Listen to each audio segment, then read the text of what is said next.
como é trabalhar no plantão noturno. Ele se desenvolve das 7 da noite às 7 da manhã. Nesse período de 12 horas, tudo vai acontecer dentro de um hospital, dentro de um pronto-socorro, né? E a enfermagem, ela é responsável pelo funcionamento desse trabalho.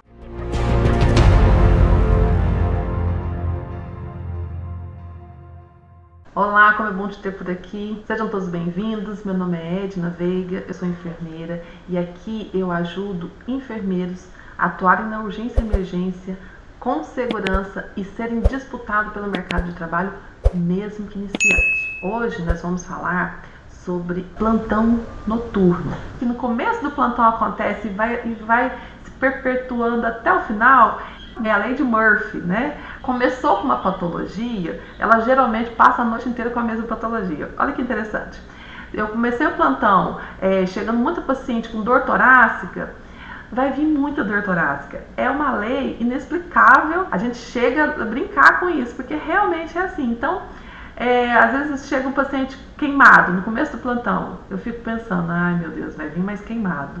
Né? É uma brincadeira à parte, porque isso não tem nada que justifique, mas para vocês verem que se chega uma patologia, vamos estudar, né? Se vocês não conhecem aquela patologia, por exemplo, já aconteceu comigo de chegar no meu plantão um acidente por taturana, é um bichinho que sapeca mesmo, né? Que tem na planta. Muito comum, acidente aqui nessa região. Chegou comigo uma situação onde o paciente teve uma descompensação do quadro clínico, ele teve inclusive que ser transferido para UTI, porque os glóbulos vermelhos dele foram todos rebaixando, então plaquetopenia, enfim, o sangramento. Então, esse paciente ficou muito grave, né? Por essa taturana. Nesse acidente, teve que parar um pouco, fazendo assistência, ligamos nas referências que a gente tem dentro do pronto-socorro, a gente tem várias referências telefônicas, viu gente? Para acidente com algum animal peçonhento, para intoxicação de algumas medicações, porque a gente não tem como decorar todas as medicações,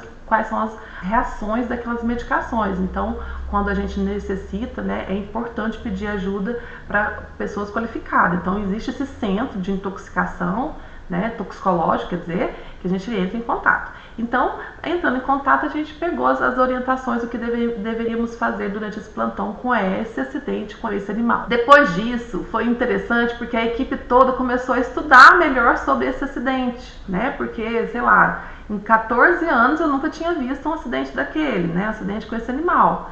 Então, é importante que você veja como o procedimento que você, iniciante, viu realizar. Chega em casa, dá uma estudada, né, dá uma reforçada, porque isso memoriza, né? Então eu sei que se acontecer de novo, agora eu estou muito mais segura, eu vou conseguir atuar corretamente. Mas graças a Deus a gente conseguiu estabilizar o paciente já teve alta, já está em casa. Então assim, foi muito bom. Meia hora antes de terminar o plantão é um momento assim, onde você vai passar para ver se está faltando algum material, para ver se está faltando algum procedimento. Tem profissionais que vai terminar a prescrição, a evolução, a anotação de enfermagem, né, que é muito escrita, né, que a enfermagem faz. E isso é realmente muito dinâmico, né, porque você não pode deixar passar nada despercebido para o outro plantão, né, sem contar que os profissionais também precisam se atentar a não deixar nenhuma assistência ao paciente sem fazer, né? Então, se tiver algum procedimento, alguma coisa que durante a noite não deu tempo de fazer, esse finalzinho ele acaba sendo até perigoso. Por que eu falo perigoso? Porque vamos imaginar dentro de um pronto-socorro. Se você durante a noite todinha não conseguiu fazer, por exemplo, aquele curativo daquele paciente que ficou em segundo plano, por que segundo plano? Porque às vezes você teve outras atribuições que são prioritárias, né? Porque dentro da urgência você tem que ter isso, tem que ter uma certa priorização dos procedimentos. A gente sabe que o trabalhar dentro do hospital, dentro do pronto-socorro, ele acaba sendo, de uma certa forma, cansativo, né? E para não atrapalhar na assistência, você vai ter que ver qual é aquela assistência que pode aguardar e qual é aquela que não pode aguardar, né? Então, se o paciente, por exemplo, está sentindo dor, te acionou porque está com dor, ele não pode aguardar, né, você terminar de fazer uma anotação.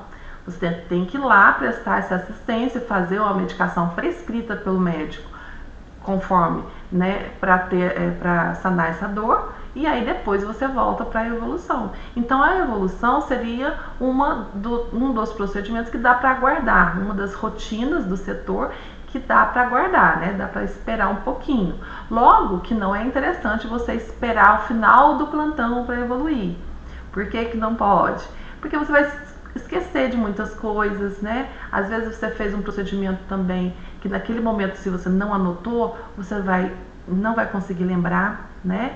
E isso vai te atrapalhar, porque eu sempre falo o seguinte: aquilo que não está escrito não foi executado. Como assim? Se você não escreve ali na anotação que você fez aquele procedimento, um exemplo, se você se você não colocou realizado curativo e como foi a realização desse curativo, se você por algum motivo esqueceu de colocar dentro da evolução que você fez o curativo, vai significar que você não fez o curativo. Isso é muito sério, porque numa auditoria, né, em alguns hospitais até particular, eles contabilizam todo o material que você usou. Se não está escrito em um local nenhum do prontuário que você fez aquele procedimento, então automaticamente não vai poder nem ser cobrado aquele procedimento, né? Então o faturamento nos hospitais particulares cobram muito isso, coloque no prontuário. Além disso, a importância também de ter como comprovar que foi realizado aquele procedimento, tá? Então, o prontuário, lembrando, o prontuário é do paciente, então o paciente pode requerer esse prontuário a qualquer momento, né? E aí, como você vai lembrar se fez ou não fez aquele procedimento, se não está escrito, né? Uma outra coisa que é muito comum acontecer no finalzinho do plantão é observar, principalmente na urgência, aquelas fichas de atendimento, se teve ou não checagem das medicações. Então, o correto é você aplicar as medicações, né, preparar a medicação, aplicar no paciente e já checar na ficha de atendimento, porque isso vai dar uma segurança maior, né, para a administração de medicação, que a gente sempre fala também nas outras aulas. Então, essa segurança se dá porque você preparou e já checou. Se você deixar para checar depois, na situação de emergência, acontece, né? Então, numa parada cardiorrespiratória, por exemplo, o médico vai falar, faz isso, faz aquilo, adrenalina, tanto, e você vai acabar fazendo sem a prescrição do médico, ok? Isso é válido, tá? Não se preocupe com isso, porque isso é válido. É um momento de emergência e precisa ser feito dessa forma.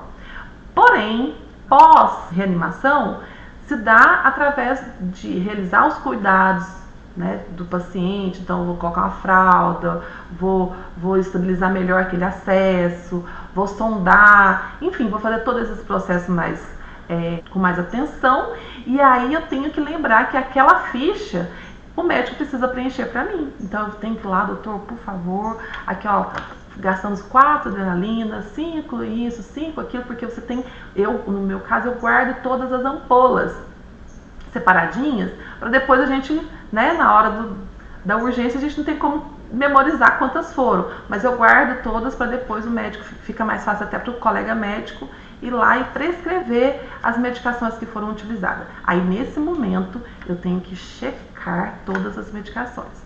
Então, no plantão corrido, talvez foi um plantão corrido hoje, por exemplo, no finalzinho desse plantão, a gente coloca esse finalzinho para organizar o plantão, para ver se teve alguma intercorrência em relação a algum prontuário que ficou faltando, né? Algum procedimento que ficou faltando relatar, né? Então, fica aí uma dica, no finalzinho do plantão, tente voltar, né? E tentar lembrar de todo o processo. Logo que não é interessante você deixar para o final. Então, as 12 horas de plantão noturno é muito complicada, porque é importante que você realize o procedimento, faça todo o procedimento que você tem que fazer durante essas 12 horas. Não vai deixando para o final, porque o final é muito complicado. Dentro do pronto-socorro, existe também essa situação de você reorganizar o setor no finalzinho do plantão, mas lembrando que qualquer momento pode chegar uma emergência. Então já chegou a emergência faltando 5 minutos para terminar o plantão, chegou a parada. O SAMU já chegou com o paciente 10 minutos antes de terminar o plantão. Isso é comum, é corriqueiro dentro dos pronto-socorros aí do Brasil todo, do mundo todo inclusive, porque não tem um horário para emergência. A emergência ela não tem um horário especificado, né? Vai vir no começo do plantão, no meio do plantão, não tem isso. Então, gente, profissionais da área da saúde que trabalham no noturno, vai aí meus parabéns, tá? Porque não é fácil lutar contra o sono, muitas das vezes contra a fome. A fome, porque às vezes a gente tenta fazer uma dieta e aí vem aquele café com um monte de coisa, porque para se manter acordado, no meu caso eu tenho que comer, porque se eu comendo eu fico acordada, né? E aí a gente tem que ficar lutando contra a balança. Enfim, é um profissional que trabalha muito, né? Mas também é gostoso, porque quem é acostumado, quem passa por aquele processo e consegue se organizar os horários direitinho, passa normal. Então eu, por exemplo, gosto muito do plantão noturno, tá?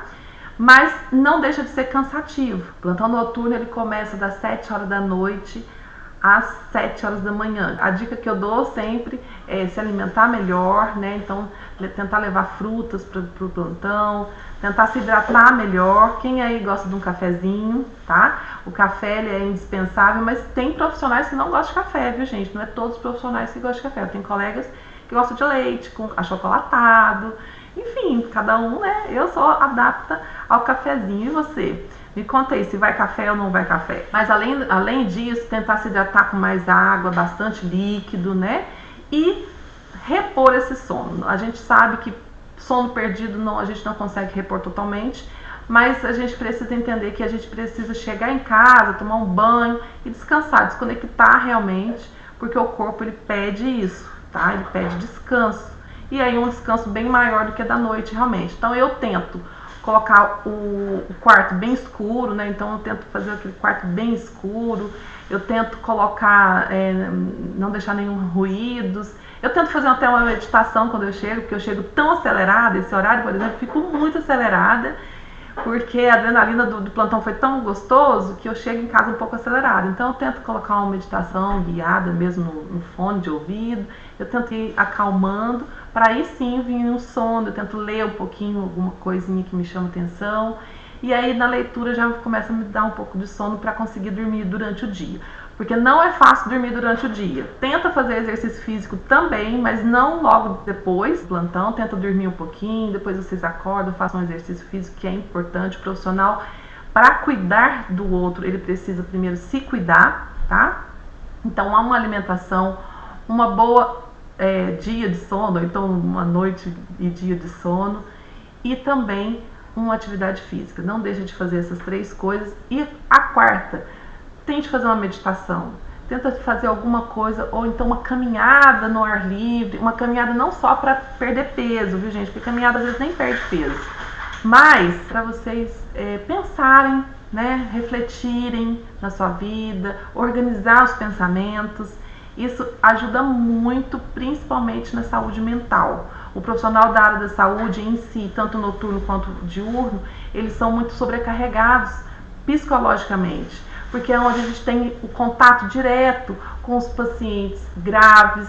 A gente às vezes perde pacientes, né? E isso não é fácil. Então, para nós, profissionais da área da saúde, a gente precisa, não só para a enfermagem, viu gente? Tem colegas médicos aqui que assistem as minhas lives, enfim, para todos nós profissionais, a gente precisa aterrissar um pouquinho e entender que se a gente não se cuidar, a gente não vai conseguir cuidar de ninguém. E os profissionais da área da saúde precisam entender isso. Então, cuidado com as dietas malucas, né? Se alimente melhor, porque você está durante a noite toda trabalhando. Então, automaticamente, você tem que estar se alimentando, né? Mas, se você se alimentar de pizza, de salgadinho, de petiscos, enfim, isso aí não é interessante, né? E vamos juntos ajudar nessa transformação dos profissionais, tá bom? Se gostou, compartilhe aqui pra nós, viu? Um beijo e até mais!